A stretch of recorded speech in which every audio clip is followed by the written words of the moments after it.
Hello दोस्तों, आप सभी का स्वागत है आपके अपने YouTube चैनल नॉलेजपुर पर। जैसा कि आप सभी जानते हैं कि पिछले क्लास में हमने प्रश्नावली 1.3 के परिमेय के बारे में डिस्कस किए थे। उसके बाद इससे संबंधित एक एग्जाम्पल दिए थे। वो एग्जाम्पल था सिद्ध करें कि √2 एक अपरिमेय संख्या। ठीक, सेम उस पे ही आधारित है। ये चैप्टर का पहला सवाल है, सिद्ध करें कि √5 एक अपरिमेय संख्या है। तो चलिए सिद्ध करते हैं। क्या बोले, अगर हमको सिद्ध करना है अपरिमेय तो इसको मानना है विपरीत इसके, माना कि √5 एक परिमेय संख्या है। चलिए लिखते हैं, माना कि √5 एक परिमेय संख्या है। आप जानते हैं कि परिमेय संख्या को P/Q के रूप में लिख सकते हैं। क्या √5 बराबर क्या होगा, P/Q होगा। जहाँ P और Q क्या है, जहाँ P और Q सह अभाज्य संख्या हैं और Q 0 के बराबर नहीं है। अब देखिए, नहीं कुछ तो यहाँ एक है, क्रॉस मल्टीप्लाई कीजिए। √5 × Q बराबर P। अब दोनों तरफ वर्ग कर दीजिए, दोनों तरफ वर्ग करने पर तो √5Q का वर्ग हो जाएगा, इधर P का वर्ग हो जाएगा। अब देखिए, रूट का वर्ग करते हैं तो क्या होता है, रूट खत्म हो जाता है। तो यहाँ क्या हो जाएगा, 5Q² बराबर P²। इसको मान लीजिए समीकरण फर्स्ट। अब देखिए, यहाँ 5 गुणा में है तो इधर क्या हो जाएगा, भाग में हो जाएगा। तो Q² बराबर P²/2 5 होगा, 5 है यहाँ ना। तो यहाँ लिखिए, चूँकि P² 5 से विभाज्य है। जब P² 5 से विभाज्य है तो P भी 5 से विभाज्य होगा। इसलिए P भी 5 से विभाज्य होगा। इसको मान लिए कथन ए मान लिए।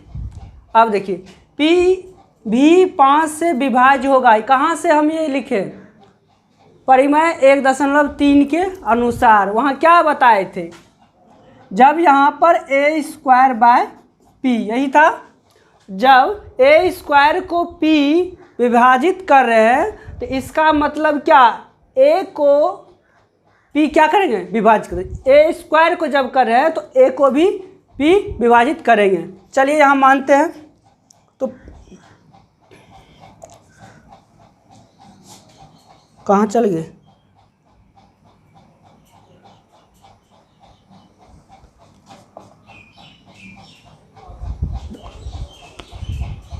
तो हम कहाँ थे, यहाँ थे। तो यहाँ पर अब क्या मानना है, जब P भी 5 से विभाज्य होगा तो मान लेते हैं P बराबर 5 × R मान लेते हैं। R क्या है, जहाँ R एक अभाज्य गुणनखंड है, अभाज्य गुणनखंड हैं। आप अपने अनुसार एडजस्ट कर लीजिएगा। तो समीकरण फर्स्ट में P का मान रखने पर, अब रखिए समीकरण फर्स्ट कहाँ, यहाँ है 5Q² बराबर P के जगह पर क्या लिखना है, 5 × R, 5R का square, 5Q² 5 25R²। Q square बराबर 25r², ये गुना में है तो यहाँ क्या हो गया, भाग में है, 25, तो क्यू स्क्वायर बराबर क्या हो गया, 5r² हो गया। अब देखिए ये 5 गुना में है तो इधर भाग में आएगा, इसका मतलब क्या हुआ, क्यू स्क्वायर 5 से विभाज्य है। तो लिखिए यहाँ पर, चूँकि क्यू स्क्वायर 5 से विभाज्य है,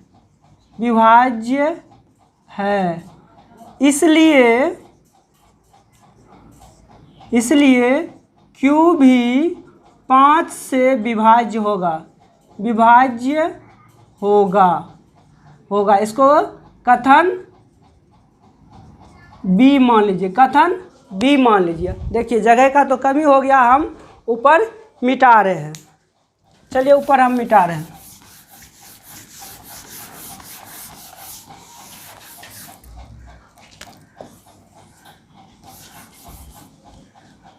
चलिए यहाँ लिखते हैं कथन ए और बी से, कथन ए और बी से स्पष्ट हो चुका है क्या, कि P और Q दोनों 5 से क्या है, विभाज्य। P और Q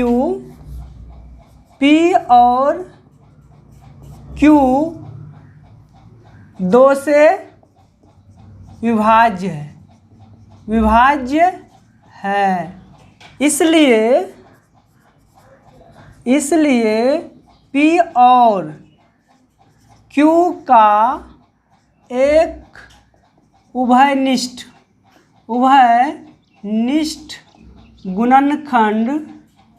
गुणनखंड क्या है, 5 है। उभयनिष्ठ गुणनखंड 5 है। जब P और Q का एक उभयनिष्ठ गुणनखंड 5 हो गया तो इसका मतलब क्या हुआ, P और Q ये दोनों सहअभाज्य संख्या नहीं हुआ, अतः P और Q सहअभाज्य संख्या नहीं होंगे। जब P और Q सहअभाज्य संख्या नहीं होंगे तो इसका मतलब √5 भी परिमेय संख्या नहीं होंगे।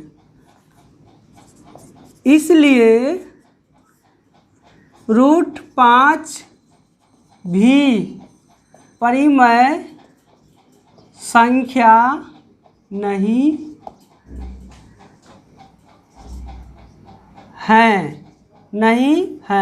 जब परिमेय संख्या नहीं है तो क्या है, लिख दीजिए, अतः √5 एक अपरिमेय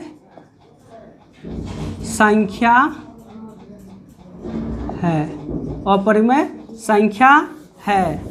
अपरिमेय संख्या है। यही हमको सिद्ध करना था। उम्मीद करता हूँ कि आपको समझ में आया होगा।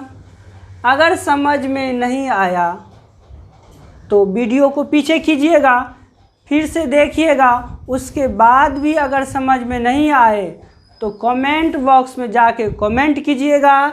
इसको हम दूसरे तरीक़ा से फिर पुनः अगले क्लास में बताएंगे। ठीक है, तो मिलते हैं नेक्स्ट वीडियो में। अगर वीडियो आपको अच्छा लगा हो तो लाइक शेयर ज़रूर करें।